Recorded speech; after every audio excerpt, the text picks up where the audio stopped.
Il-proġett pilota tas servizz ta' teħid ta' deme fil-komunità GST sal-lokalitajiet kollha ta' Malta u Għawdex.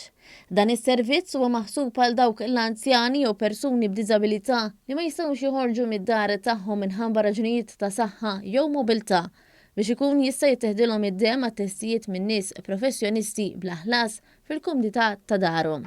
Il-kap eżekuttiv tal-anzjanità attiva u kura fil-komunità Renzo De Gabriele spjega kif dan is-servizz jinvolvi persuni li jkollha bżonn tieħu xi testijiet tad-dem, inkluż dawk relatati ma' teħid tal-mediċina tal-warfarina.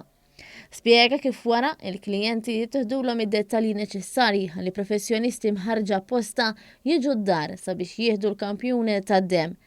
Dan il-kampjun jiġi trasportat lejn il-laboratorju tal-Isptar Mater Dei.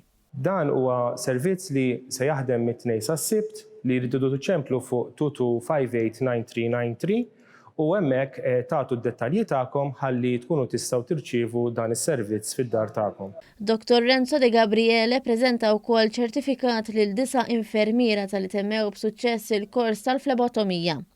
Intant, segretarju parlamentari għall-anzjanità attiva u persuni b'diżabilità Silvio Parnis qal li b'dan is-servizz il-Gvern ser ikun ta' spalla għal faxxa ta' soċjetà li bħalissa qiegħda tbati b'mod fiżiku quddiem il-pandemija. Illum komplejna bil-ħidma tagħna fejn jidħol il-qasam tal-anzjani u l-persuni b'diżabilità fejn issa dak li kien proġett pilota fejn inkunu qegħdin nieħdu id-dem lill-anzjani tagħna u l-persuni b'diżabilità illi minħabba kondizzjonijiet ma jistgħux joħorġu, issa se nkunu qegħdin nagħmlu dan billi nurses apposta imorru fid-djar tal-anzjani u l-persuni b'diżabilità.